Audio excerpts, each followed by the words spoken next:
إن الحمد لله نحمده ونستعينه من يهده الله فلا مضل له ومن يضلل فلا هادي له وأشهد أن لا إله إلا الله وأن محمدا عبده ورسوله أما بعد يا أيها الناس اتقوا ربكم الذي خلقكم من نفس واحدة وخلق منها زوجها وبث منهما رجالا كثيرا ونساء واتقوا الله الذي تساءلون به والأرحام إن الله كان عليكم رقيبا يا أيها الذين آمنوا اتقوا الله حق تقاته ولا تموتن إلا وأنتم مسلمون يا أيها الذين آمنوا اتقوا الله وقولوا قولا سديدا يصلح لكم أعمالكم ويغفر لكم ذنوبكم ومن يطع الله ورسوله فقد فاز فوزا عظيما. கணியத்திற்குரிய எல்லாம் அல்ல அல்லாஹுவின் நல்லடியார்களே, சூரியன் உதயமாக கூடிய நாட்களிலேயே சிறந்த நாளாக இருக்கக்கூடிய ஜும்மாவுடைய நாளில் அல்லாஹுவை வணங்க வேண்டும் என்பதற்காக ஒரு ஊரில் இருக்கக்கூடிய இடங்களிலேயே அல்லாஹுவுக்கு மிகவும் விருப்பத்துக்குரிய ஒரு இடமாக இருக்கக்கூடிய அல்லாஹுடைய பள்ளிவாசலில் நாம் எல்லாம் ஒன்று குழுமியிருக்கின்றோம். இந்த நேரத்தில் நாம் உயிரிலும் மேலாக நேசிக்கக்கூடிய முஹம்மது நபி ஸல்லல்லாஹு அலைஹி வஸல்லம் அவர்கள் மீதும், சத்திய சஹாபாக்கள், சஹாபிய பெண்மணிகள், நல்லோர்கள், குறிப்பாக இங்கு குழுமியிருக்கின்ற நம் அனைவரும் மீதும் அல்லாஹுடைய அன்பும் அருளும் என்றென்றும் நின்று நிலவட்டமாக என பிரார்த்தித்தவனாக எனது ஜும்மா உரையை ஆரம்பம் செய்கின்றேன். கணியத்திற்குரிய எல்லாமல்ல அல்லாஹுவின் நல்லடியார்களே, அகிலத்திற்கு ஒரு அருக்குடையாக அனுப்பப்பட்ட அண்ணலம் பெருமானார் ரசூலுல்லாஹி ஸல்லல்லாஹு அலைஹி வஸல்லம் அவர்களை அல்லாஹ் இறை தூதராக, இறுதி தூதராக அனுப்பியதன் மூலமாக இந்த சமுதாயத்திற்கு அல்லாஹ் ஏராளமான அருளை துவைக்க செய்து இருக்கின்றார்.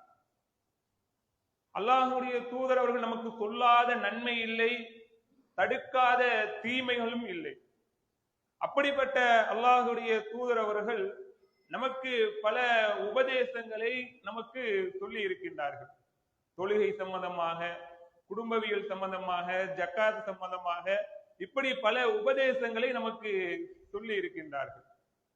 அதிலே அல்லாஹுடைய தூதர் ஸல்லல்லாஹு அலைஹி வஸல்லம் அவர்கள் ஒரு முறை இப்னு அப்பாஸ் ரலியல்லாஹு அன்ஹு அவங்களோடு ஒரு பயணத்திலே இருக்கின்றார்கள். அவங்களோடு இருக்கக்கூடிய நேரத்தில் அல்லாஹுடைய தூதர் ஸல்லல்லாஹு அலைஹி வஸல்லம் அவர்கள் அப்துல்லாஹ் இப்னு அப்பாஸ் ரலியல்லாஹு அன்ஹு அவர்களை அழைத்து சில உபதேசங்களை சொல்லுகின்றார்கள். அந்த நேரத்திலே இப்னு அப்பாஸ் ரலியல்லாஹு கொஞ்சம் சிறு வயது உடையவராக இருக்கிறார். ஆனால் நல்ல அறிவு மிக்கவர், அதிகமான ஹதீசுகளை சிறு வயதிலேயே மனப்பாடம் செய்த ஒரு நபி தோழர். அப்படிப்பட்ட அந்த நபி தோழரை அல்லாஹுடைய தூதர் அவர்கள் அழைத்து சொல்லுகின்றார்கள், யா குலாமு, சிறுவனே, இன்னி யு அல்லமுக்க கலிமாத்தின், நான் உனக்கு சில வார்த்தைகளை நான் கற்றுத் தருகிறேன் என்று அல்லாஹுடைய தூதர் அவர்கள் அந்த நபி தோழரை அழைத்து சில வார்த்தைகளை ரத்தின சுருக்கமாக கற்றுக் கொடுக்கிறார்கள். ரொம்ப வளவலன்னா ரசூல்லா பேச மாட்டாங்க. ஏன்னா அல்லாஹுடைய தூதர் ஸல்லல்லாஹு அலைஹி வஸல்லம் அவர்களுக்கு அல்லாஹ் சில வார்த்தைகளை சொல்லி கொடுத்திருக்கிறார். அத ரத்தின சுருக்கமாக சொல்வார்கள். அதிலே பல ஆழமிக்க கருத்துகள் அதிலே அடங்கி இருக்கும். அதனால்தான் அல்லாஹுடைய தூதர்கள் சொன்னார்கள், புஹிஸ்து பி ஜவாமில் கலீம், நான் ஜவாமில் கலீமுடன் அனுப்பப்பட்டு உள்ளேன் என்று ரசூலுல்லாஹி ஸல்லல்லாஹு அலைஹி வஸல்லம் சொன்னார்கள். ஜவாமில் கலீம் என்று சொன்னால் ரசூலுல்லாஹ் குறைந்த வார்த்தை தான் சொல்லுவார்கள், ஆனால் அதுக்குள்ளே பல ஆழமிக்க இம்மை மறுமை சம்பந்தமான எல்லா கருத்துகளும் அதிலே அடங்கி இருக்கும். அப்படிதான் நான் அனுப்பப்பட்டு இருக்கின்றேன் என்று அல்லாஹுடைய தூதர் அவர்கள் சொன்னார்கள். ஏன்னா இது அல்லாஹ் ரசூலுல்லாஹ்வுக்கு செஞ்சு இருக்கக்கூடிய மிகப்பெரிய ஒரு அருட்கொடை. ஏன்னா அந்த நபி ஒமா யன்திகு அனில் ஹவா, இந்த நபி அவர் சுய விருப்பத்தின் அடிப்படையில் பேசுவதே கிடையாது. இந்த நபி மார்க்கம் ஒன்று மக்களுக்கு சொன்னார் என்று சொன்னால் அவர் தன்னுடைய சுய விருப்பத்தின் அடிப்படையில பேசுவது கிடையாது. இன் ஹுவ இல்லா வஹியுன் யூஹா, அவர் தனக்கு அறிவிக்கப்படக்கூடிய வகை செய்தியாக இருக்கக்கூடிய இறை செய்தியை தான் இவர் பேசுவார் என்று அல்லாஹ் திருமறை குர்ஆனில் சொல்லி தருகின்றார். அப்படிப்பட்ட அந்த வகை செய்தியில தான் நபிக்கு அல்லாஹ் என்ன பண்றான், ஜவாமில் கலீம் என்று சொல்லக்கூடிய ரத்தின சுருக்கமான சில வார்த்தைகளை மனிதர்களுக்கு உபதேசம் செய்வதற்காக அல்லாஹ் கத்துக் கொடுக்கின்றான். சில உபதேசங்களை நீங்க எடுத்து பாருங்கள், சில விஷயமாக தான் இருக்கும், கொஞ்சம் தான் இருக்கும், ரொம்ப வளவலன்னு சொல்ல மாட்டாங்க, ஆனா அதனுடைய கருத்து ரொம்ப ஆழமிக்கதாக இருக்கும். ஒரு மனிதர் அல்லாஹுடைய தூதர் ஸல்லல்லாஹு அலைஹி வஸல்லம் இடத்திலே வந்து, அல்லாஹுடைய தூதரே எனக்கு அறிவுரை சொல்லுங்கன்னு சொன்னாங்க. அப்ப அல்லாஹுடைய தூதர் அவங்க அறிவுரை சொல்லணும்னு சொல்லிட்டு ரொம்ப நேரம் அவங்கள்ட்ட பேசல. அல்லாஹுடைய தூதர் சொன்ன ஒரே வார்த்தை என்ன சொன்னா, லா தக்லப், நீ கோபப்படாத, அவ்வளவுதான் சொன்னாங்க. அல்லாஹுடைய தூதர் எனக்கு அறிவுரை சொல்லுங்க, இரண்டாவது அறிவுரை சொல்றாரு. அப்ப அல்லாஹுடைய தூதர் சொன்னாரு, லா தக்லப், கோபப்படாத, இதுதான் இரண்டாவது அறிவுரை சொன்னாங்க. அல்லாஹுடைய தூதர் சொன்ன ஒரே வார்த்தை லா தக்லப், கோபப்படாதன்னு தான் சொன்னாங்க. ஆனா இதுக்குள்ளே பல விஷயங்கள் அடங்கி இருக்கு. ஏன்னா அல்லாஹ் இந்த கோபப்படாமல் இருந்தான்னு சொன்னா, ஒரு மனிதன் கோபத்தை கட்டுப்படுத்தினான்னு சொன்னா பல பிரச்சனைகளுக்கு அது தீர்வாக அமைந்துவிடும். கணவன் மனைவிக்கு இடையில் ஏற்படக்கூடிய சண்டைகள் தவிர்க்கப்படும், பெற்றோர்களுக்கும் பிள்ளைகளுக்கு இடையே இருக்கக்கூடிய பிரச்சனைகள் தவிர்க்கப்படும். அதே மாதிரி நண்பர்களோடு இருக்கக்கூடிய அந்த பிரிவு வராமல் போகும். பல பேருக்கு இந்த கோபம் தான் பல பேருக்கு பிரிவை ஏற்படுத்தக்கூடியதாக, பல பிரச்சனைகளை ஏற்படுத்தக்கூடியதாக இருக்கும். அதான் அல்லாஹுடைய தூதர் அந்த மனிதர் அறிவுரை சொல்லுங்கள் என்று சொல்லக்கூடிய நேரத்தில் லா தக்லப், கோபப்படாத, ரத்தின சுருக்கமாக சொன்னார்கள். அல்லாஹுடைய தூதர் சொன்ன அந்த வார்த்தைக்குள்ள சாதாரண 2 வார்த்தை தான் இருக்கும், ஆனால் அதுக்குள்ள பல விஷயங்கள், ஆழமான கருத்துகள் அதில் அடங்கி இருக்கும். இது அல்லாஹ் ரசூலுல்லாஹுக்கு வழங்கி இருக்கக்கூடிய ஜவாமில் கலீம் என்று சொல்லக்கூடிய மிகப்பெரிய ஒரு சிறப்பு. நாம ஒரு மனிதருக்கு அறிவுரை சொன்னா என்ன சொல்லுவோம், மணிக்கணக்கில் உட்கார்ந்து பேசுவோம். ஆனா அல்லாஹுடைய தூதர் ரத்தின சுருக்கமாகத்தான் சொல்லுவார்கள். ஒவ்வொரு போதனை நீங்கள் எடுத்து பாருங்கள், அல்லாஹுடைய தூதருடைய போதனை எல்லாம் நீங்கள் எடுத்து பார்த்தீங்கன்னு சொன்னா, அத்தீனு நசீஹா, இந்த தீன் என்றாலே, மார்க்கம் என்றாலே பிற நலம் நாடுவது, சுருக்கமா தான் சொன்னாங்க. இதுல எல்லாமே அடங்கியிருக்கும். பெற்றோர்கள் பிள்ளைகளுக்கு நலம் நாட வேண்டும், பிள்ளைகள் பெற்றோர்களுக்கு நலம் நாட வேண்டும், கணவன் மனைவிக்கு நலம் நாட வேண்டும், மனைவி கணவனுக்கு நலம் நாட வேண்டும், ஒரு முதலாளியாக இருக்கக்கூடியவர் தொழிலாளிக்கு நலம் நாட வேண்டும், ஒரு தொழிலாளி முதலாளிக்கு நலம் நாட வேண்டும். இப்படி பல விஷயங்கள் இதுக்குள்ளே அடங்கிவிடும். ஆனா அல்லாஹுடைய தூதருடைய அந்த வார்த்தை அப்படிதான் இருக்கும், சுருக்கமாக சொல்வார்கள். அதிலே பல விஷயங்கள், ஆழமிக்க பல கருத்துகள் அதிலே அடங்கி இருக்கும். ஒரு விதையை போன்று உதாரணத்துக்கு சொல்வதாக இருந்தால், ஒரு விதை சிறிதாகத்தான் இருக்கும், ஆனால் முளைத்து எப்படி பெரிய மரமாக வருகிறது, அது மாதிரி அல்லாஹுடைய தூதருடைய போதனையும் ரத்தின சுருக்கமாக இருக்கும், ஆனால் அதனுடைய கருத்து ரொம்ப ஆழமிக்கதாக இருக்கும். அதனாலதான் அல்லாஹுடைய தூதர் அவங்க அந்த இப்னு அப்பாஸ் ரலியல்லாஹு அழைத்து திருவனாக இருக்கக்கூடிய அந்த நபி தோழருக்கு ரத்தின சுருக்கமாக சில வார்த்தைகளை கற்றுக் கொடுக்கிறார்கள். அவளை கற்றுக் கொடுத்த அந்த வார்த்தையை நீங்கள் பாருங்கள். யஹ்ஃபலில்லாஹ், அல்லாஹ்வுடைய விஷயத்தில் நீ பேணுதலாக இரு. யஹ்ஃபலுக்க, அல்லாஹ் உன்னை பாதுகாப்பான். நீ அல்லாஹ் விஷயத்தில் நீ பேணுதலாக இருந்தால் அல்லாஹ் உன்னை பாதுகாப்பான். யஹ்ஃபலில்லாஹ், அல்லாஹ்வுடைய விஷயத்தில் நீ பேணுதலாக இரு. தஜிதுஹு துஜாஹக, நீ அல்லாஹ்வை அவனை முன்னால் காண்பாய். ரசூலுல்லாஹ் சொல்றாங்க. என்ன அர்த்தம் இதற்கு? நீ அல்லாஹ்வுடைய விஷயங்களிலே, அல்லாஹ்வுடைய மார்க்க வரம்புகளிலே நீ சரியான முறையிலே பேணுதலாக நடக்கக்கூடியவனாக இருந்தால் அல்லாஹ் உன்னை பாதுகாப்பார். அல்லாஹ்வுடைய விஷயத்தில் நீ சரியான முறையிலே பேணுதலாக இருந்தால் அல்லாஹ்வுடைய உதவி உன் கண் முன்னாடி அப்படி நிற்கும். இதுதான் அல்லாஹ் ரத்தின சுருக்கமாக சொல்லிக் கொடுக்கிறார். மேலும் அல்லாஹ்வுடைய சொல்றாங்க, நீ கேட்டா அல்லாஹ்விடத்திலே நீ உதவி தேடுவதாக இருந்தால் அல்லாஹ்விடத்தில் மட்டுமே உதவி தேடு. அது மாதிரி இந்த உம்மத்து அனைவர்களும் ஒன்று சேர்ந்து உனக்கு ஒரு நன்மையை நாடினால், அல்லாஹ் உனக்கு எந்த நன்மையை நாடி இருக்கின்றானோ அதை தவிர வேறு யாராலும் எந்த நன்மை உனக்கு செய்ய முடியாது. ஒட்டுமொத்த உம்மத்தும் சேர்ந்து உனக்கு எதிராக ஒரு துன்பத்தை நாடினார்கள் என்று சொன்னால், அல்லாஹ் உனக்கு எந்த துன்பத்தை நாடி இருக்கின்றானோ அந்த துன்பத்தை தவிர இந்த ஒட்டுமொத்த உம்மத்தும் சேர்ந்தாலும் உனக்கு எதிராக எந்த ஒரு துன்பத்தையும் உனக்கு செய்ய முடியாது சொல்லிக் கொடுக்கிறார். அதே மாதிரி அல்லாஹ் சொல்றாங்க, லதர்ரிப் இலல்லாஹி பிர்ரஹாஹி, வசதியான காலத்தில் அல்லாஹ்வை நீ அறிந்து நட. யஹரிபுக பிஸ்ஸத்ததி, கஷ்டமான காலத்தில் அல்லாஹ் உன்னை கவனிப்பார். நீ நல்ல சந்தோஷமாக இருக்கக்கூடிய நேரத்தில், ஆரோக்கியமாக இருக்கக்கூடிய நேரத்தில், பொருளாதார வசதியோடு இருக்கக்கூடிய நேரத்தில் அல்லாஹ்வை நீ நினை. கஷ்டமான காலத்தில் அல்லாஹ் உன்னை நினைப்பார். நீங்க பல மனிதனுடைய நிலை அப்படித்தான். எப்படி அல்லாஹ் பணம் வந்தா அல்லாஹ் மறந்து விடுவார்கள், ஆரோக்கியமாக இருக்கக்கூடிய நேரத்தில் அல்லாஹ் மறந்து விடுவார்கள், தனக்கு ஒரு பிரச்சனை வரக்கூடிய நேரத்தில், நோய்வாய்ப்படக்கூடிய நேரத்தில் அல்லாஹ் அல்லாஹ் என்று கையேந்துவார்கள், ஒரு பொருளாதார நெருக்கடி கடன் வரக்கூடிய நேரத்திலே அல்லாஹ் என்று முறையிடுவார்கள். அல்லாஹ் என்ன சொல்லுகின்றார்? நீ நல்ல ஆரோக்கியமாக நல்ல நிலையில் இருக்கக்கூடிய நேரத்தில் அல்லாஹ்வே நீ நினை. நீ கஷ்டப்படக்கூடிய நேரத்தில் அல்லாஹ் உன்னை நினைப்பார். இதான் அந்த இப்னு அப்பாஸ் ரலியல்லாஹு அன்ஹு உங்களுக்கு சொன்ன சுருக்கமான ஒரு உபதேசம். ரத்தின ஒவ்வொரு வார்த்தைகள் அப்படித்தான். அதுல சில வார்த்தைகளை தான் இன்றைக்கு நான் ஜும்மாவிலே பார்க்க இருக்கின்றோம். அதுல முதல் வார்த்தை அல்லாஹ் சொன்னார்களா இல்லையா?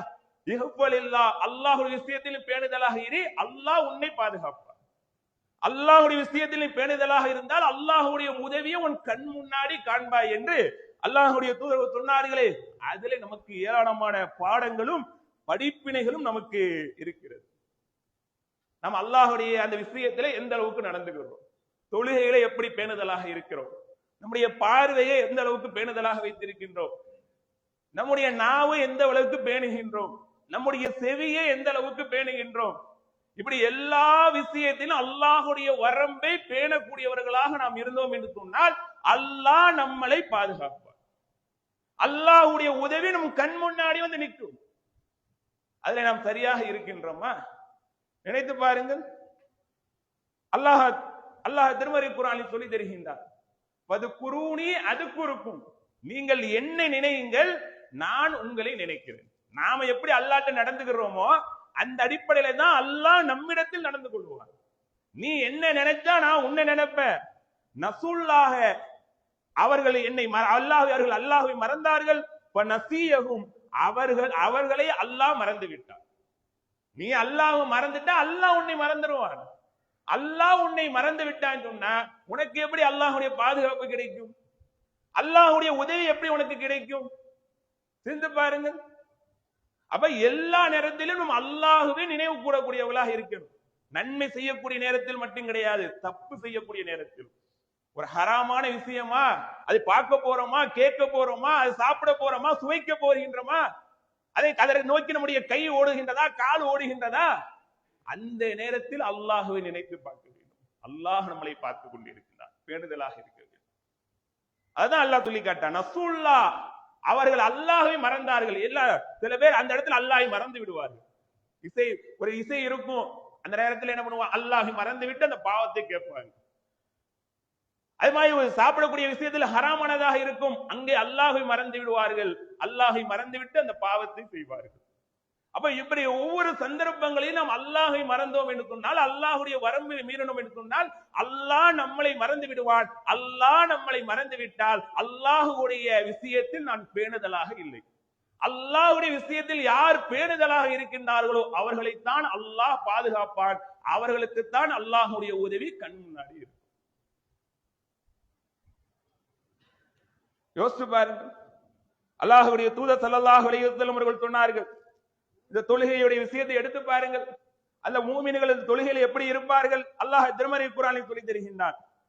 இந்த மூமின்கள் தொழுகையிலே வல்லதீனஹும் அலா ஸலவாத்திஹிம் யுஹாஃபிலூன், அவர்கள் தங்களுடைய தொழுகைகளை பேணுவார்கள். இவர்கள் தான் வெற்றி பெற்ற மூமின்கள் என்று அல்லாஹ் சொல்லிட்டு வர்றான். சொல்லிட்டு இந்த மூமின்களுக்கு தான் உலாயிக ஹுமுல் வாரிசூனல் லதீன யரிசூனல் ஃபிர்தௌஸ், ஃபிர்தௌஸ் என்று சொல்லக்கூடிய சொர்க்கத்திற்கு இவர்கள் தான் சொந்தக்காரர்கள் என்று அல்லாஹ் குறிப்பிடுகின்றார். அப்ப அல்லாஹ்வுடைய அந்த வெற்றி பெற்ற அந்த மூமினுடைய பண்பாக இவர்கள் தொழுகையை பேணுவார்கள். பேணுவார்னா என்ன? 3 வேளை தொழுகிறதா, 2 வேளை தொழுகிறதா?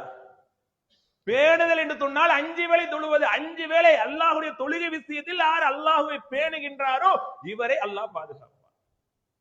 அல்லாஹ்வுடைய விஷயத்தில் யார் கரெக்டா பேணுதலாக நடக்கின்றார்களோ இவர்களுக்கு அல்லாஹ்வுடைய உதவி கிடைக்கும். அப்புறம் தொழுகையே இல்லை, இங்க தொழுகையில இன்னும் சரி செய்யவில்லை, அதிலே வரம்பு மீறி கொண்டிருக்கின்றோம், கஷ்டம் கவலை புலம்பிக் கொண்டிருந்தால் எப்படி நமக்கு அல்லாஹ்வுடைய பாதுகாப்பு, அல்லாஹ்வுடைய உதவி கிடைக்கும்? சிந்தித்து பாருங்கள். இன்னைக்கு பல மக்களை பார்க்கின்றோம், தொழுகை சரியில்லை, 5 வேளை தொழுகிறது கிடையாது, பாய் ஒரே பிரச்சனை பாய், இந்த பிரச்சனை போனா அந்த பிரச்சனை வருது, இப்பதான் ஒரு கடன் தொல்லை போனுச்சு, அடுத்த கடன் பிரச்சனை, இப்பதான் பாய் இதுக்கு செலவு பண்ண பார்த்தா பிள்ளைக்கு நோய் வந்துருச்சு. இப்ப பாதுகாப்பு என்றால் என்ன? நான் மட்டும் பாதுகாப்பா இருந்தா இது பாதுகாப்பு கிடையாது. நம்மளை சுத்தி இருக்கக்கூடியவர்களும் நல்ல முறைகள் இருந்தால்தான், நம்முடைய குடும்பத்தார்கள் நல்ல முறையில் இருந்தால்தான் நாம் பாதுகாப்பு உணர்வை எட்டுவோம். அப்ப ஒட்டுமொத்த அந்த பாதுகாப்பு நமக்கு கிடைக்கணும்னு சொன்னா அல்லாஹ்வுடைய விஷயத்தில் நாம் பேணுதலாக இருக்க வேண்டும். அப்ப இந்த தொழுகை விஷயத்தில் நம்முடைய எப்படி பேணுதல் இருக்கிறது? 5 வேளை தொழுகையில் நம்ம பேணுதலாக இருக்கின்றோமா? ஜமாத்துடைய தொழுகையில சரியான முறையில பேணுதலாக இருக்கின்றோமா? சிந்தித்து பாருங்கள். இந்த ஜமாத்துடைய தொழுகை ரசூலுல்லாஹி சொல்லி காட்டுகின்றார்கள், வர்கூ மஅர் ராக்கியின், ருக்கு செய்வோரோடு சேர்ந்து ருக்கு செய்யுங்கள். அல்லாஹ் வலியுறுத்தி சொல்லுகின்றான், கட்டளை ஆர்டராக போடுகின்றான். ஆண்களாக இருந்தால் ஜமாத்தோடு பள்ளிவாசலுக்கு வர வேண்டும், ருக்கு செய்வரோடு சேர்ந்து நீ ருக்கு செய். எந்த அளவுக்கு அல்லாஹ்வுடைய சொல்லி காட்டுகின்றார்கள். மன் சமிய நிதாக, யார் பாங்கு அழைப்பை கேட்ட பிறகு பலம் யஹ்தி பலா சலாத்த, அவர் பாங்கு கேட்டும் அவர் வளவில்லையோ பலா சலாத்த, அவருக்கு சலாத் தொழுகையே கிடையாது. நாங்க அதை சொல்றோம். பாங்கு சோத்தை கேட்ட பிறகு வீட்டுல சொல்லுவாங்க, காரணமே இல்லாம பாங்கோத்தை கேட்ட பிறகு யார் ஜமாத்தை புறக்கணித்து விட்டு பள்ளிவாசலை புறக்கணித்து விட்டு வீட்டிலே தொழுகின்றாரோ அவருக்கு தொழுகே இல்லைன்னு நாங்க ரசூலுல்லாஹ். இன்னும் எந்த அளவுக்கு ரசூலுல்லாஹ் சொல்றாங்க, பள்ளிவாசல்ல தொழுகைக்கு பாங்கு சொல்லப்பட்ட பிறகு அதுக்கு ஒரு ஆளை நியமித்து இக்காமத்து சொல்லப்பட்டு தொழுகைக்காக தயாரான பிறகு அதுக்கப்புறம் யார் ஜமாத் தொழுகைக்கு வரவில்லையோ இந்த தீபந்தத்தை ஏந்தி அவங்க வீட்டோடு எரிக்கல் நினைச்சது ஒன்று சொன்னாங்களே, அப்படிப்பட்ட அந்த ஜமாத் தொழுகையில பேணுதலாக இருக்கின்றோமா? தொழுகை விஷயத்தில் சில மக்கள் பேணுதலாக இல்லை. 5 வேளை தொழுகை விஷயத்திலே ஜமாத்தோடு தொழக்கூடிய விஷயத்தில் பேணுதலாக இல்லை. அல்லாஹ் சொல்றான், அல்லாஹ்வுடைய விஷயத்தில் நீ பேணுதலாக இரு, அல்லாஹ் உன்னை பாதுகாப்பார். அல்லாஹ்வுடைய பாதுகாப்பு வேணுங்கிறோம், அல்லாஹ்வுடைய உதவி வேணுங்கிறோம், ஆனால் நம்மளை நாம் மாற்றிக் கொள்ள மாட்டேங்கின்றோம், அதே நிலையில் தான் இருக்கின்றோம். அதான் ஹராமானதை அல்லாஹ் செய்யக்கூடாதுங்கிறான், அந்த ஹராமானை தான் செஞ்சு கொண்டு இருக்கின்றோம். அல்லாஹ்வுடைய சொன்னாங்களா இல்லையா, யார் தன்னுடைய நாவுக்கும் தன்னுடைய 2 தாடைக்கு நடுவில் இருக்கக்கூடிய இந்த நாவிற்கும் 2 தொடைக்கு நடுவில் இருக்கக்கூடிய இந்த மர்மஸ்தானத்திற்கும் யார் பொறுப்பேற்றுக் கொள்கின்றார்களோ அவருக்கு நான் சொர்க்கத்தை பொறுப்பேற்றுக் கொள்கிறேன் சொன்னாங்க ரசூலுல்லாஹ். இந்த 2 விஷயங்களை நாம் பேணுதலாக இருக்கின்றோமா? நாவு விஷயத்தில் பேணுதலாக இருக்கின்றோமா? தொழக்கூடிய மக்கள் கூட இந்த நாவு விஷயத்தில் ரொம்ப அலட்சியமாக இருப்பார்கள். அல்லாஹ்வுடைய தூதர் ஸல்லல்லாஹு அலைஹி வஸல்லம் அவர்களிடத்திலே ஒரு மனிதர் கேட்டார், அல்லாஹ்வுடைய தூதரே, ஒரு மனிதனை அதிகமாக நரகத்தில் நுழைவிக்கக்கூடிய விஷயம் எது என்று கேட்டார். அப்ப ரசூலுல்லாஹ் என்ன சொன்னாங்க? வல் ஃபமு வல் ஃபர்ஜ், இந்த நாவும் இந்த மறை உறுப்பும் தாங்க ரசூலுல்லாஹ். அந்த நாவு விஷயத்திலே நாம் சரியான முறைகளை பேணுகின்றோமா? பல இடங்களிலே புறம் பேசுகின்றோம், பல இடங்களிலே அவதூறு பேசுகின்றோம், பல இடங்களிலே பொய் பேசுகின்றோம், அல்லாஹ்வுடைய வரம்புகளை மீறுகின்றோம். தில்க ஹுதூத் அல்லாஹ், இது அல்லாஹ்வுடைய வரம்பு. பொய் பேசக்கூடாது, புறம் பேசக்கூடாது, வட்டி வாங்கக்கூடாது, விபச்சாரம் செய்யக்கூடாது, மது அருந்தக்கூடாது, இது அல்லாஹ்வுடைய வரம்பு. பலா தக்ரபுஹா, அந்த வரம்பு பக்கம் நீ நெருங்காதங்கிறான் அல்லாஹ். உள்ள போயிருவேன்னு பார்க்காத, அது பக்கத்திலே நீ போயிடாதங்கிறான். ஆனா இங்க என்ன பண்றோம்? அல்லாஹ்வுடைய வரம்பை மீறி விடுகின்றோம். அல்லாஹ்வுடைய வரம்பை இப்படி ஒவ்வொரு நிலையிலும் நாம் மீறணும் என்று சொன்னால் அல்லாஹ்வுடைய உதவி நமக்கு எப்படி கிடைக்கும்? சிந்தித்து பாருங்கள். அல்லாஹ் திருமறை குர்ஆனில் நமக்கு சொல்லி தருகின்றார், ஒரு முஃமின்கள் தன்னுடைய நிலையை அவர்கள் மாத்தாதவரை அல்லாஹ்வுடைய நிலையை மாற்ற மாட்டார். எனக்கு பிரச்சனை இருக்கு, அது இருக்கு, இது இருக்கு, கஷ்டம், கவலை, பொருளாதார நெருக்கடி, எப்ப பார்த்தாலும் லாபமே இல்ல, நோய் நீண்ட காலமா இருக்குதுன்னு அல்லாஹ்ட்ட எவ்வளவோ துஆ செய்யறேன், இன்னும் பிரச்சனை தீங்கம்மா, முடிஞ்ச பாதை இல்லையே. அப்ப நாம சரியா இருக்கின்றோமா? தொழுகையில சரியா இருக்கிறோமா? பேச்சில சரியானதை பேசுகின்றோமா? கேட்பது சரியா இருக்குதா? ஹலாலானதை கேட்கின்றோமா? அதிலே பேணுதலாக இருக்கின்றோமா? நாம் இருந்தோம் என்று சொன்னால் அல்லாஹ் நம்முடைய நிலையை கண்டிப்பா மாற்றுவார். நான் இப்படிதான் 3 வேளை தான் தொழுவேன், நினைச்சா தொழுவேன், நினைச்சா நான் பாட்டையும் கேட்பேன், நினைச்சா ஆபாசத்தையும் பார்ப்பேன், என்னை யாரும் கண்டுபிடிச்சு இது விட முடியாது அப்படின்னா உங்களுடைய நிலை கண்டிப்பாக மாறாது. அல்லாஹ் தான் சொல்லி காட்டுறான். இன்னல்லாஹ், நிச்சயமாக அல்லாஹ் சொல்லி காட்டுகின்றான், லா யுகையிரு மா பி கௌமின், அவர்களுடைய நிலையை அல்லாஹ், ஒரு சமுதாயத்துடைய நிலையை அல்லாஹ் மாற்ற மாட்டான். எப்ப? ஹத்தா எது வரைக்கும் மாத்த மாட்டான்னு சொன்னா யுகையிரு மாபி அன்புசிகும், அவர்கள் தங்களுடைய நிலையை மாற்றிக்கொள்ளாதவர். நீ உன்னுடைய நிலையை மாத்திக்கிட்டா, உன்னை திருத்திக்கிட்டா தான் அல்லாஹ் உன்னுடைய நிலையை மாத்துவான். நான் மாறவே மாட்டேன், இப்படிதான் என்னுடைய தொழுகை இருக்கும், 5 வேளைலாம் நான் தொழுவே மாட்டேன், நான் ஹராமானதை பார்ப்பேன், பாவமானதை கேட்பேன், இந்த நிலையில இருந்தோம் என்று சொன்னால் அல்லாஹுடைய அந்த பாதுகாப்பு, அல்லாஹுடைய உதவியை விட்டு நம்ம ரொம்ப தூரமாக போய்கொண்டே இருக்கின்றோம். அதுக்கப்புறம் புலம்பி ஒரு பிரயோஜனமும் கிடையாது. ஆக அன்புக்குரியவர்களை சிந்து பாருங்கள். அப்ப அல்லாஹுடைய தூதர்கள் சொன்ன அந்த ரத்தின சுருக்கமான அந்த உபதேசம், நீ அல்லாஹுடைய விஷயத்தில் அந்த வரம்புகள்ல நீ பேணுதலாக இருந்தா அல்லாஹ் நம்மளை பாதுகாப்பான், அல்லாஹுடைய உதவி நம் கண் முன்னாடி கிடைக்கும் என்பதை அல்லாஹ் என்ன பண்ற, அல்லாஹுடைய தூதர் அழகான முறையில் சொல்லி தருகின்றார்கள். அல்லாஹ் குர்ஆனிலே சொல்லி தருகிறானா இல்லையா?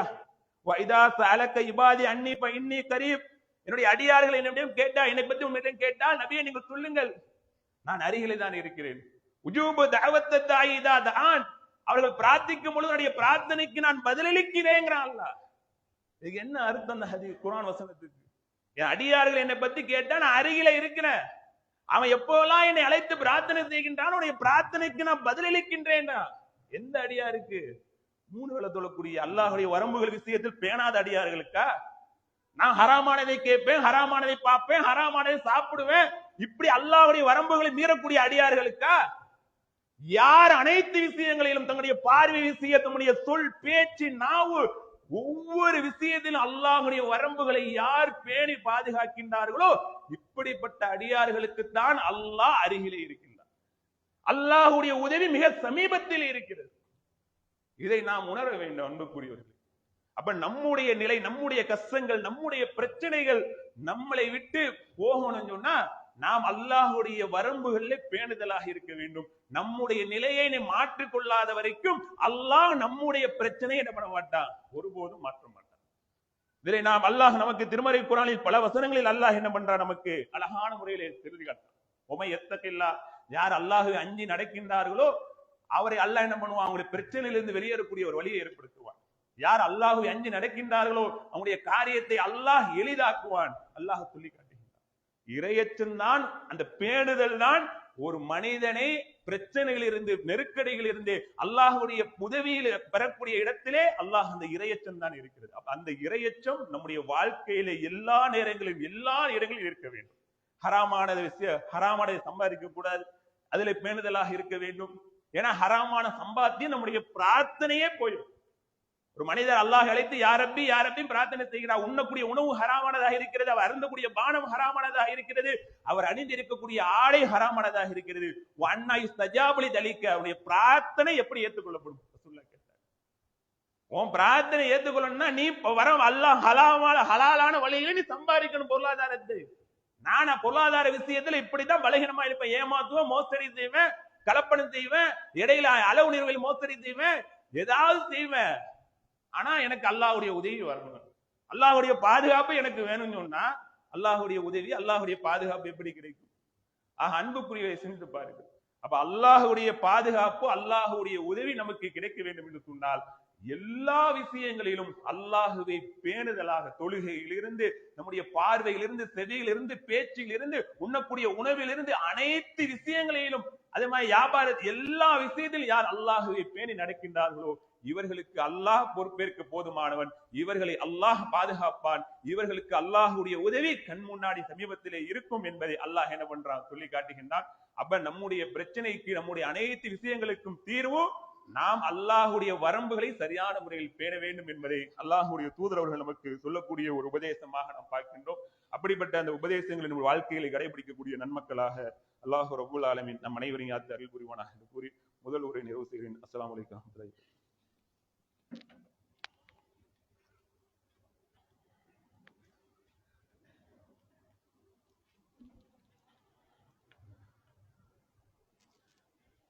கண்ணியத்திற்குரிய எல்லாம் அல்ல அல்லாஹ்வின் நல்லடியார்களே, சில மாதங்களாக உலகம் முழுவதும் அச்சிருக்கக்கூடிய ஒரு நிகழ்வு எல் நினோ என்று சொல்லக்கூடிய உலக வெப்பமடைதல். பல இடங்களிலே மிகப்பெரிய ஒரு பிரச்சனைகளை இன்றைக்கு உலகம் சந்தித்துக் கொண்டு இருக்கிறது. சில இடங்களிலே கடுமையான வெப்பம், ஐரோப்பா போன்ற நாடுகளிலே கடுமையான வெப்பம், கிட்டத்தட்ட ஐரோப்பிய நாடுகளிலே கிட்டத்தட்ட 10,000க்கும் மேற்பட்டவர்கள் இந்த வெயிலின் தாக்கம் காரணமாக மரணித்திருக்கின்றார்கள் இந்த 2 மாதத்தில் மட்டும். அதே சமீபத்திலே பார்த்தோம்னு சொன்னா மழை இல்லாமல் வெயிலுடைய தாக்கம் அதிகமாகி பிரான்ஸ், ஸ்பெயின் போன்ற பல நாடுகளிலே காட்டுத்தீ தானாக பத்திக்கிட்டு எரியுது. அதை அணைப்பதற்காக பல போராட்டங்கள் நடந்து கொண்டிருக்கிறது. நாலு கணக்கா எரிஞ்சுக்கிட்டு கிடக்குது. இப்படி ஒரு புறம் உலகம் வெப்பமடைதல் பிரச்சனை, இன்னொரு பக்கம் பெய்ய வேண்டிய பருவமழை பெய்யல, இன்னொரு பக்கம் கொட்டுது பார்த்தா ஒரே நேரத்துல பல நாட்கள் பெய்ய வேண்டிய மழை ஒரே நேரத்தில் பேஞ்சி வெள்ளப்பெருக்கை ஏற்படுத்திட்டு போகுது. அப்ப அல்லாஹ் இதுக்கு இது மாதிரியான வெப்பமடையை நாம் பார்க்கக்கூடிய நேரத்தில், உலகத்தில் மாற்றங்களை நாம் பார்க்கக்கூடிய நேரத்தில் அல்லாஹ் நமக்கு சொல்லி அதுக்கு பல காரணங்கள் சொல்லலாம்.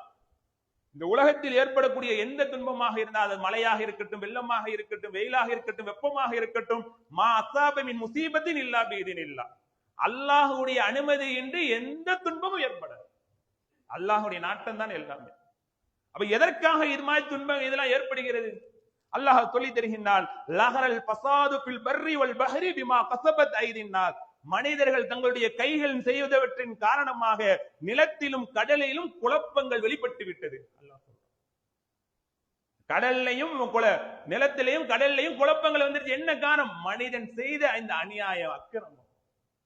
இதன் காரணமாகத்தான் என்ன ஆயிடுச்சு, உலகத்திலே கடலிலும் நிலத்திலும் பிரச்சனைகளை நாம் ஏற்படுத்துகின்றோம் என்று அல்லாஹ் என்ன பண்றான், திருமறை குர்ஆனில் சொல்லி தருகின்றான். இப்படி இந்த பிரச்சனைகள் ஏற்படுத்துவதன் மூலமாக அல்லாஹ் நம்மிடத்தில் என்ன நாடுகின்றான், அல்லஹும் எர்ஜிஊன், நீங்கள் இதனால் அவன் பக்கம் மீளக்கூடும். இதை பார்க்கக்கூடிய நேரத்துல அங்க இருக்கக்கூடிய பிரச்சனை நமக்கு வந்துருமோ, அங்க இருக்கக்கூடிய வெப்பம் மழையே இல்லாமல் வெப்பம் அடிக்க அல்லாஹ் குர்ஆன்ல கேட்கிற ஒரு எச்சரிக்கை, சாதாரண ஒரு இரவு பகல் மாறி மாறி வருது. இந்த பகல் அடிக்கக்கூடிய வெயில் தாங்க முடியாம காடு பத்திக்கிட்டு எரியுது. அல்லாஹ் குர்ஆன்ல ஒரு வசனத்தில் எச்சரிக்கை செய்கின்றான், இந்த உலகம் அழிகின்ற வரைக்கும் உங்களுக்கு அல்லாஹ் பகலை நிரந்தரமாக ஆக்கி இருந்தால் நீங்கள் அமைதி தரக்கூடிய அந்த இரவை கொண்டு வரக்கூடிய ஒரு இறைவன் யார் இருக்கிறார்? அல்லாஹ் கேள்வி கேட்கிறார். அல்லாஹ் பகலை உங்களுக்கு நிரந்தரமாக்கி இருந்தா என்ன ஆகும்? இந்த உலகம் இரவு பகல் மாறி மாறி வரக்கூடிய நிலையிலேயே தானாக காடு பத்தி எரிகிறது. வெப்பத்தை தாங்க முடியாமல் 10,000 பேர், ஆயிரக்கணக்கான பேர் மாண்டு போகின்றால் அல்லாஹ் அந்த பகலை நிரந்தரமாக ஆக்கி இருந்தால் நீங்கள் நிம்மதி பெறக்கூடிய அந்த இரவை கொண்டு வரக்கூடியவன் யார்? என்ன உலகம் பத்தியிட எரியும், எல்லாம் நிம்மதியா வாழ முடியுமா இங்கே? அப்ப இவ்வளவு பிரச்சனைகள் இதெல்லாம் பார்க்கின்றோமே, இதெல்லாம் எதற்காக அல்லாஹ் காட்டுறான்? ஒரு பக்கம் வெள்ளப்பெருக்கு, ஒரு பக்கம் வெப்பமயம், இன்னொரு பக்கம் பருவமழை பெய்யல. இங்க தமிழகத்துக்கும் கர்நாடகம் பிரச்சனை, நீ கட்டு நான் கட்டக்கூடாது மேகத்தாது அணைய. தண்ணி பிரச்சனை வந்துச்சுன்னா தண்ணி அல்லாஹ் கரெக்டா பருவமழை பெஞ்சிச்சுன்னா அந்த பிரச்சனை வருமா? வானத்திலிருந்து மழை இறக்கக்கூடிய அல்லாஹ் தான். எவ்வளவுதான் அறிவுகள் வளர்ந்தாலும் மழையை இறக்கக்கூடிய அதிகாரம் அல்லாஹ்வுக்கு மட்டும் தான் இருக்கிறது. அப்ப இந்த மழை இல்லைன்னா என்ன பிரச்சனை நடக்கு நமக்கு தெரியும். விலைவாசி உயர், ஒருவர் உயரும், இதெல்லாம் நம்ம தலையில தான் எல்லாம் சுத்தி வரும். இதெல்லாம் எதுக்கு காட்டுறாள்? அல்லாஹும் துர்ஜஊன், நீ அவன் பக்கம் மீள வேண்டும், அல்லாஹ்விடத்திலே பாவமன்னிப்பு தேட வேண்டும், அல்லாஹ் உனக்கு வழங்கி இருக்கக்கூடிய அருட்கொடைகளுக்கு நீ நன்றி செலுத்த வேண்டும். வல்லாஹு லா யுஹிப்பு குல்ல கஃபாரின் அஸீம், நன்றியற்ற எந்த பாவியும் அல்லாஹ் நேசிக்க மாட்டான். நீ நன்றியோடு இருக்கணும். நான் செஞ்ச தவறை உணர்ந்து அல்லாஹ் பக்கம் மீண்டு தௌபா செஞ்சு வர வேண்டும். இதைத்தான் அல்லாஹ் எதிர்பார்க்கிறான். அதுக்கு தான் உலகத்தில் அங்கங்க வெள்ளப்பெருக்கு, பூகம்போ எல்லாத்தையும் காட்டுறான் அல்லாஹ். நீ அல்லாஹ் பக்கம் நீ அல்லாஹ்விட மன்னிப்பு கேட்டுன்னு சொன்னா அல்லாஹ் உனக்கு தொடர்ச்சியாக மழையை அனுப்புவான். உன்னுடைய செல்வத்தை மேல் மேலும் அனுப்புவான், அதிகரிப்போம் என்று அல்லாஹ் என்ன பண்றான், குர்ஆனிலே நமக்கு வாக்குறுதி கொடுக்கிறான். அப்ப எந்த எல்லினவாக இருந்தாலும் எல்லாமே அல்லாஹுடைய நாட்டத்தின் அடிப்படையில் தான் நடக்கிறது. இதெல்லாம் அந்த உலகத்தில் பார்க்கக்கூடிய எல்லா பிரச்சனைக்கும் நாம் செய்த அந்த பாவம் தான், நம்முடைய கைகள் செய்த வினைதான் காரணம். இது எதற்காக இது போன்ற நிகழ்வுகளை அல்லாஹ் ஏற்படுத்துகிறான்னு சொன்னா அவன் பக்கம் அப்போதாவது நம்ம திருந்தி வர வேண்டும் என்று, மீண்டு வர வேண்டும் என்று அல்லாஹ் எதிர்பார்க்கின்றான். அப்படி அல்லாஹு பக்கம் தூபு இலல்லாஹ், அல்லாஹின் பக்கம் விரண்டு ஓடக்கூடியவர்களாக நாம் இருக்க வேண்டும். அல்லாஹுவின் பக்கம் அல்லாஹின் நன்றியோடு இருந்து அல்லாஹின் பக்கம் தௌபா செய்து மீண்டு நம்முடைய நிலையை நாம் பாதுகாத்துக் கொள்ள வேண்டிய ஒரு இடத்தில் இருக்கின்றோம். அப்படிப்பட்ட அல்லாஹை முழுமையாக நம்பிக்கை கொள்ளக்கூடிய நன்மக்களாக அல்லாஹ் ரப்புல் ஆலமீன் உங்களை என்னை யாக்கி அருள் புரிவானாக என்று கூறி ஜும்மா ஒரு நிறைவு செய்கிறேன். வாஹிரு தஅவானா அல்ஹம்துலில்லாஹி.